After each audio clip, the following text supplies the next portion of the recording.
이 정도는 알아야 하는 취업 뉴스 경력변화 전문가 신현종입니다. 제가 준비해온 뉴스 함께 짚어보면서 오늘 이 시간 함께 하도록 하겠습니다. 제가 처음에 준비해온 기사는요. SBS에서 보도한 토익 갑질, 뿔난 취중생들, 청와대 청원 등장한 사연은 이라는 기사를 좀 갖고 와봤습니다. 여러분들 보통 우리가 취업하면 대표 스펙이 바로 토익이죠. 근데 뭐 토익 학원 다니다 보면 뭐 6개월 넘은 이런 토익 성적은 회사에서 안 좋아한다 막 이런 말도 안 되는 소문부터 별의별 이야기가 가장 많이 나오는 게 사실 이런 토익 부분인데요. 여러분들 이거 왜 준비하는지도 사실 모르고요. 일단 남들은 하니까 일단 취업할 때 스펙이라고 하니까 준비하는 분들이 상당히 많습니다. 그리고 뭐 우리나라 같은 경우는 토익 학원에서 어떤 공식만 외워도 일정 부분 점수가 또 확보되는 아주 재밌는 이런 분야라고 할 수가 있겠는데요. 사실 이 토익은요, 일본에서 미국의 의뢰에서 만든 시험이에요. 그래서 일본이 과거 경제가 상당히 발전하고 해외로 확장할 때 외국에 사람을 많이 보내야 되는데 어떤 기준으로 보내야 될지가 없었거든요. 그래서 만들어진 시험이에요. 그래서 여러분들 끝에 C가 커뮤니케이션이거든요. 근데 우리나라 같은 경우도 80년대 중반에 일본으로부터 도입이 됐고요. 이런 뭐 승진이라던가 해외 주재원을 선발하거나 이럴 때 쓰이던 걸로 보통 나와 있습니다. 그런데 IMF 경제 위기가 한번 닥친 다음에 이제 더 이상 기업들이 내수 갖고 안 된다. 해외로 나가서 경쟁력이 있어야 된다라고 하면서 글로벌 하다 보니까 토익이 상당히 대표 스펙이 된 이런 부분이 있습니다. 근데 사실 일본 같은 경우는 자기네 나라에서 먼저 만든 건데 이제 더 이상 토익 안 하거든요. 그래서 이러한 토익 시험 우리나라는 사실 계속 주구장창 살아남고 있는데요. 최근 많은 이런 그 대학생들이 이거 왜 보냐 그리고 너무 비싼 거 아니냐 이런 부분에 대해서 이제 좀 관심을 갖기 시작한 거예요. 여기 토익 위원회라고 있는데 무슨 국가 기관처럼 보이지만 절대 아니에요. 그냥 일반 기업이에요. 이런 시험을 치르는 이런 권한을 가지고 있는 회사죠.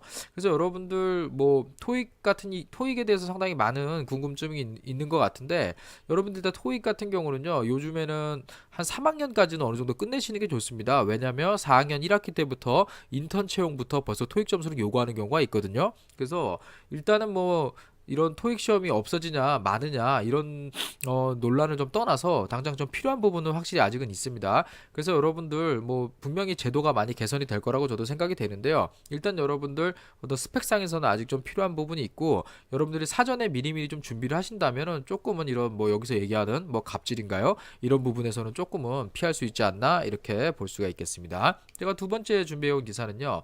매일경제에서 나온 기사입니다. 스타트업 수문 강좌 채용문 준비된 자에겐 열린다라는 부분이 나왔는데요. 일단 여기 뭐 기사가 상당히 많은데 오른쪽에 이제 요즘 뭐 세 줄 요약 이런 식으로 6개 정도 팁을 넣어놨더라고요. 보면은 자신만의 포트폴리오를 완성해라, 뭐 관련된 트렌드를 숙제해라, 뭐 항상 듣는 얘기죠. 그런데 여러분들 과거에 이 개인의 포트폴리오를 만들어서 회사 관련된 거를 기업 분석을 해서 뭐 면접할 때 제출하면 좋다더라. 이거 정말 옛날 얘기예요.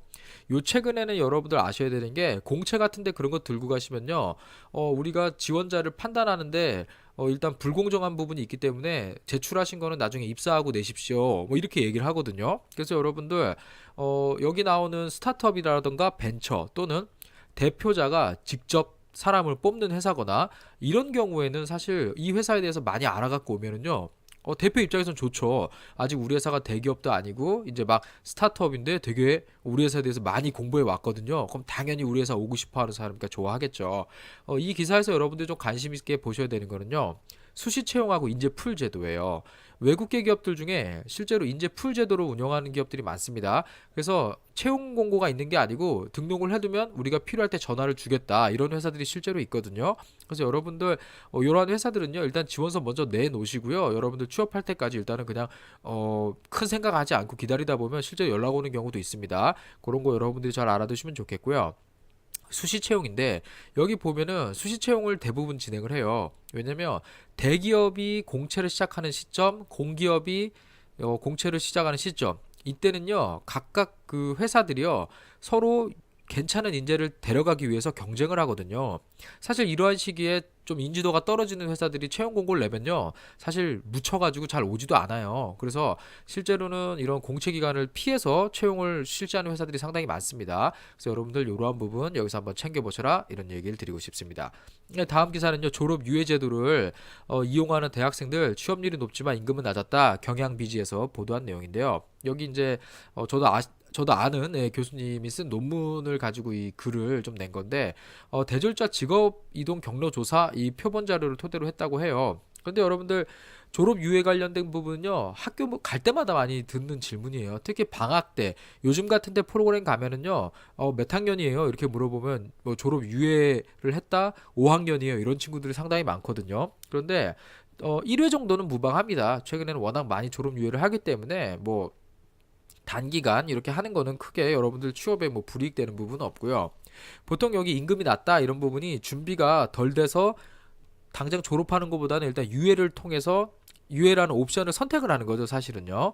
그래서 여러분들 이런 부분은 잘 보시면은요. 사실 이 진로에 대한 준비가 잘 돼 있는 친구들은요. 졸업하는 시기에 보통 취업을 해요. 그리고 졸업 유예 제도를 이용한 친구들 잘 보면은요. 구직 활동을 안 한 친구들이 많아요. 그러니까 취업 준비는 해요. 그러니까 취업 스펙은 쌓았죠. 근데 제가 말하는 구직 활동은요, 바로 여러분들 뭐 지원서를 내고 면접을 다니고 하는 일련의 활동이에요. 구직 활동을 안 해본 사람들이 보통 졸업 유예를 많이 신청을 하거든요. 근데 또 반대로 이 구직 활동을 하는 친구들이 취업에 대한 것도 더 많이 준비하고요. 자세도 되게 좋아지고 태도도 좋아져요. 또 사실 그런 친구들을 잘 받다가 뽑는 것도 기업이고요. 그래서 졸업 유예제도 너무 숨는 방법으로 이용하지 않으셨으면 좋겠습니다. 예, 다음 기사는 매일경제에서 나온 기사인데요. 포스코 건설 스펙보다는 열린 사고가 우선 해서 채용 실무자에게 드는 인재상 이런 부분에 대한 기사가 있습니다. 뭐 사실 포스코 건설에 관심 없는 사람들은 볼 그런 기사는 아닌데요. 여러분들이 여기서 봐야 될 게요. 이런 대기업들이나 아주 뭐 외국계 회사나 이런 쪽에서요. 공채가 있기 전에 신문이라던가 경제 주간지 등을 통해서 회사를 알리는 이런 기사들을 상당히 많이 내요. 그리고 여러분들 좀 괜찮은 이런 지역의 거점 대학이라던가 아니면 꽤 인지도 있는 대학들 가면은요 대기업들 이 채용 설명회가요 정말 매일 있어요. 이런 3월부터 보면은요. 그래서 뭐 캠퍼스 리크루팅이라는 이유로 근데 리크루팅은 아니죠. 그냥 회사 를 홍보하러 오는 건데 사실 이런 거를 전담을 하는 조직들도 있어요. 회사 안에 대기업들은. 이거 왜 있냐? 여러분들 생각할 때는 이 회사들이 되게 갑이고 이 사람들한테 잘 보여야 될 것 같죠? 근데 실제로는 여러분들 좀 알아둬야 되는 게요. 인재들을 유치하는 전쟁이 터져요. 여러분들 포스코 건설 입사할 정도 친구면은 뭐 GS 건설 이런 현대 건설 못 들어갈까요? 비슷하게 들어가거든요. 그 우리랑 경쟁을 하고 있는 경쟁사들 중에서 대부분 중복 합격하는 친구들이 있어요. 대부분 뽑는 그런 비슷하거든요. 그러다 보니까 이 사람들이 중복 합격했을 때, 우리 회사를 선택하게끔 만드는 이런 채용 홍보를 많이 합니다. 그래서 여기 이런 기사들이 상당히 많이 나오는데, 이거 읽어보면 괜찮은 내용들 많아요. 우리 회사에서 주로 얘기하는 게 무엇이고, 그 다음에 보면은 뭐 올해 어느 정도 채용을 한다 이런 부분을 상당히 많이 이야기를 하거든요. 그래서 여러분들 관심 있는 회사들은요, 요 시기 때 이런 기사들 많이 나옵니다. 3월 초까지요. 그래서 한번 좀 관심 있게 보셔라 이런 얘기를 좀 드리겠습니다. 다음 기사는요. 연합뉴스에서 기재부 청년 일자리 관련 부처 상대해서 뭐 찾아가는 예상 설명을 한다 이런 기사가 좀 나왔는데요. 최근에 청년 일자리 관련된 기사들이 많이 나와요. 거기 보면 댓글은 전 안 읽어요. 뭐 댓글이 너무 좀 그런데 제가 여기에서 좀 조금 보고 싶은 게 이런 부분이에요. 우리 지금 대학에서 이런 취업 관련된 프로그램 하면은요. 사실 좀 대기업에 지원하는 친구들이 많은 대학일수록 정말 방학에도 열기가 가득 차요.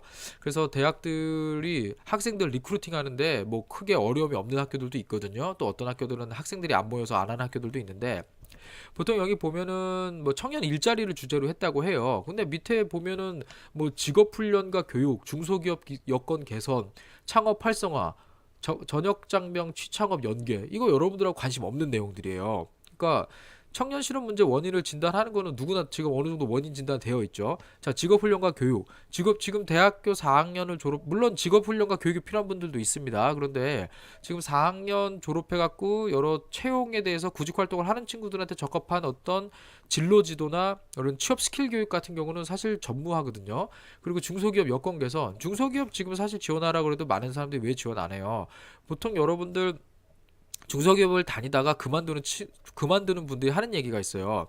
내가 언제든 원하면 일할 수 있다. 그래서 지금 굳이 일할 필요 없이 좀 더 해보고 안 되면 다시 오겠다 이런 식으로 그만두거든요. 이건 역시 임금 격차나 아니면은 자기 개발에 대한 이슈 이런 거를 못 맞춰주기 때문이에요. 사실 급여도 다음 문제인 게 직장을 다니면서 일하면서 배운다는 느낌이 있고 자기 개발하는 데 도움이 된다라고 하면은요 일을 안 배울 이유가 없거든요. 근데 사실 그런 부분이 대기업과 격차가 크다 보니까 이런 부분이 좀 발생하는 부분이에요. 그래서 그리고 또 이거랑 연결되는 다른 기사들 보면은요 또 무슨 청년 무슨 산업 클러스터를 만들겠다 전부 하드웨어예요. 소프트웨어에 대한 관심은 잘 없더라고요. 여러분들 이런 거 보면은요. 그래서 이러한 부분도 조금 문제가 있지 않나 해서 한번 좀 갖고 와봤습니다. 다음에 경향신문에서 교육에 노동은 없다. 알바의 권리 학교에서 왜 가르쳐주지 않죠? 하면서 시리즈물로요 되게 길게 나왔어요. 이게 제가 정말 일부만 갖고 온 건데요. 왜 노동교육 안 하느냐, 이런 부분이 좀 나오는데, 저는 여러분들한테 얘기하고 싶은 게 최저시급 얘기는 아니에요. 여러분들 생각해 보십시오. 지금 취업의 어떤 관문을 뚫고 입사를 했어요. 그러면 그 회사에서 이제 얘기해야 되는 어떤 뭐 수습기간이라던가, 뭐 급여의 지급 형태라던가, 또는 휴가에 대한 규정이라던가, 고용 형태에 관련된 이야기 여러분들 잘 아세요? 몰라요. 이런 것들도 사실은 되게 중요한 부분이거든요. 그래서 뭐 노동은 없다 이런 거 물론 얘기가 나오는데 이런 부분을 제대로 속 시원하게 알려주는 데도 없고요. 일단 들어가서 배우면서 그냥 알게 되거든요. 이런 부분 상당히 어려운 부분인데 그리고 여기 보면은 실제 뭐 일자리 찾아가는 부분에서 여기 뭐 방송 관련된 이야기도 좀 나오고 하는데 여러분들 이렇게 보시면은요 방송업계 종사자들의 부당한 처우와 노동형실 이런 거 보면은 이거 되게 사실 심각한 부분이거든요. 물론 뭐 어린 학생들한테 진로 부분에서 이런 거를 뭐 너무 현실적으로 가르쳐 준다 그 어느 정도 좀 찬반이 있을 것 같아요. 하지만 당장 이런 것도 중요한데 당장 우리 대학생들도 취업해서 내가 회사에서 어떻게 뭐 어떤 관리를 갖는지도 아무도 설명 안 해줘요 잘. 그래서 여러분 이러한 부분도 조금 관심을 가져줬으면 좋겠다라는 얘기를 하겠습니다. 근데 보통 고용 형태 제가 계속 얘기하는데요. 여러분들 이 수습 기간 같은 경우는요. 보통 기간에 정한 바가 있고요. 이거를 가지고 보통 근무 평정이나 여러 가지 이거 회사에서 서로 간을 보는 거죠. 왜냐면 회사에서도 여러분들을 고용할 어떤 이런 거를 좀 보는 건데 나도 일을 하다가 마음에 들지 않으면 나올 수도 있잖아요 사실은. 그래서 이런 것들 잘 얘기를 안 해주더라고요 누가. 그래서 이런 부분 여러분들이 한 번 더 좀 자세히 찾아봤으면 좋겠습니다. 예, 다음 기사는 머니투데이에서 나온 기사인데요. 책에서 멀어지는 대학생 그 시간에 취업 준비 이런 말이 나옵니다. 사실 취업 준비 매일매일 하느라 힘들죠. 예, 상당히 어렵고 가장 많은 시간을 쓰는데요. 보통 제가 진로 교육을 할 때요. 대학교 1학년, 2학년 학생들한테 물어봐요. 대학 왜 왔니? 그럼 취업하려고 왔다고 해요. 그럼 저는 대답을 해줍니다. 취업은 다 할 수 있다. 좀 더 좋은 데 취업하기 위해서 대학에 왔다. 이런 얘기를 꼭 해주거든요. 근데 여러분들 사실 4년 동안 다니면서 취업 준비를 하는데 여러분들 가장 많이 좀 관심 있는 게 스펙인데 스펙보다 중요한 게 자기소개서예요. 그 다음이 면접인데 여러분들 자기소개서 쓸 때 여러분들 이런 단어라던가 언어라던가 표현력이요 한계가 있어요. 그래서 이러한 것들을 잘 참고해서 응용해서 쓸 수 있는 게 바로 책입니다. 그래서 전에 제가 그 오리진이 되라라는 책을 한 취업준비생한테 주고요. 여기에서 단어를 너가 잘 뽑아와라. 그래서 이 뽑은 단어들로 자소서를 써봐라. 그랬더니 길이나가 되라. 뭐 이런 단어들을 뽑아갖고 와갖고 정말 잘 써오더라고요. 여러분들 여러 가지 도서들이 있습니다. 뭐 취업 스킬과 관련된 책들도 있겠지만 그런 책들보다는 어떤 내가 일하고자 하는 분야에 성공한 사람이나 관련된 일을 했던 사람 또는 이런 자기계발서를 위주로 좀 이렇게 책들이 나온 것들이 있거든요. 이러한 것들 좀 읽어보면은요, 여러분들 안에 정말 좋은 표현들이 많아요. 이러한 표현들을 여러분들 리스트에 좀 담아놨다가 자기소개서에 글을 쓰고 여기 내가 좀 모아온 이런 단어들로 표현들로 바꿀 수 있는 것들 바꿔보세요. 그러면 자기소개서의 어떤 글이 상당히 좋아지거든요. 그 정도의 독서는 여러분들 조금 필요하다 이런 얘기를 조금 드리고 싶습니다.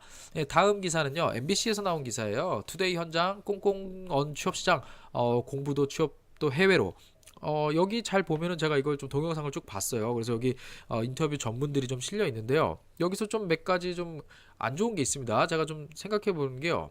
일단 여러분들 외국어가 돼야 취업을 해요. 근데 외국어보다는 취업을 목적으로 한대요. 이거 조금 말이 앞뒤가 안 맞죠. 그리고 여러분들 이렇게 보시면은요.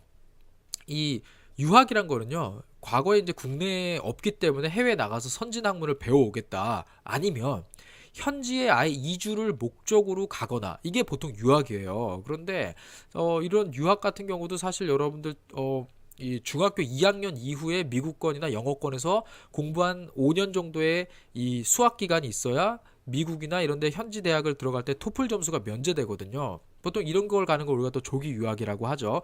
근데 나이가 들어서 유학을 가는 부분은요, 교육 후 취업이라던가 이런 부분을 알선해주는 이런 인턴십 프로그램 등을 통해서 나가는 분들이 많아요. 그런데 여기 잘 보면은요, 현지에서 정규직 취업이 되는 거냐? 이것도 한번 따져볼 필요가 있고요. 언어가 안 되는데 가서 좋은 일을 하겠다? 말이 안 되거든요. 그래서 여러분들 일단 언어가 돼야 현지에서 취업을 할 수가 있습니다. 그래서 이러한 부분 조금만 더 알아보시면 좋겠고요. 일단 여러분 여기 나와 있는 많은 업체들이요, 취업을 전제로 한다고 하지만 조금만 잘 생각해 보세요. 현지 거기서 여러분들 선뜻 뭔가 사인하지 마시고 자료를 받아와 보세요. 한국에 와서 조금 여러분들 구글에서 검색을 해보세요. 어학원인 경우가 많아요.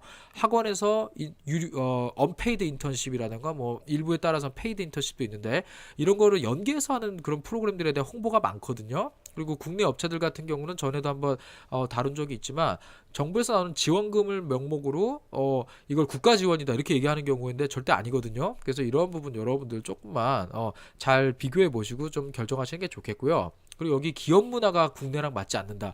외국은 뭐 기업 문화가 좋은 줄 아세요?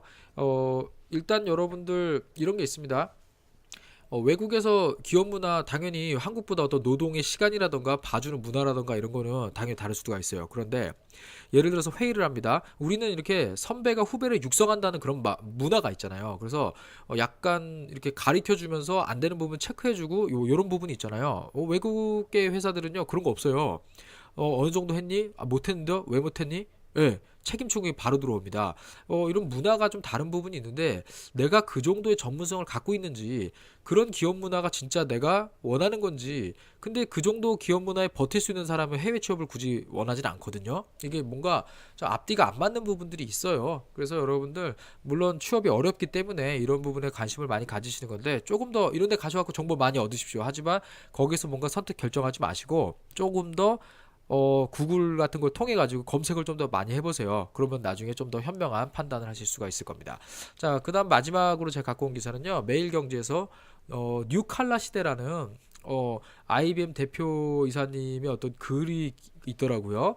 이걸 제가 자세히 읽어보니까 우리가 이제 보통 공장에서 일을 하면 숙련된 노동자를 블루칼라, 그 다음에 뭐 사무실에서 일하는 사람 화이트 칼라라고 얘기했는데 이제는 뉴칼라라는 거예요. 새로운 기술이 출현했기 때문에. 근데 여러분들 뉴칼라 그러면 4차 산업혁명 이야기가 나오는데요. 잘 생각해 보시면요. 자, 인공지능 대표되죠. 로봇 기술 대표되죠. 그럼 인공지능은 뭐죠? 소프트웨어죠. 로봇 기술은 뭐예요? 하드웨어죠. 근데 여기에서 만약에 이거를 시연하고 만들어가는 과정에서 3D 프린터로 뭔가 만들어내면서 계속적으로 데모와 파일러팅을 해요. 자, 화이트 칼라, 블루 칼라가 다 섞여 있죠, 이 안에. 예, 이래서 이분이 이거를 갖다가 뉴 칼라라고 소개를 하는 거거든요. 그래서 이제는 뉴 칼라를 양산하는 그런 교육들이 많이 이루어지고 있고 좀 대비를 해야 된다. 이런 부분이 좀 있어요. 그래서 새로운 단어 이런 것도 여러분들 나중에 취업할 때 상당히 어떤 뭐 토론 면접이라던가 아니면은 프레젠테이션 면접할 때 이런 개념을 도입하는 걸 소개하면서 본인의 생각을 이렇게 잘 전달하는 것도 하나의 좋은 팁이 될 수 있거든요. 그래서 이러한 부분 한 번 더 체크해 보시고 여러분들이 좀 적어 두시고 나중에 취업에 좀 도움이 되셨으면 좋겠습니다. 네, 제가 오늘 준비해온 기사는 여기까지고요. 여러분들하고 제가 주 2회 업데이트를 하고 있습니다. 여러분들의 계속 많은 관심 부탁드리겠습니다. 네, 경력 변화 전문가 신현종이었습니다. 감사합니다.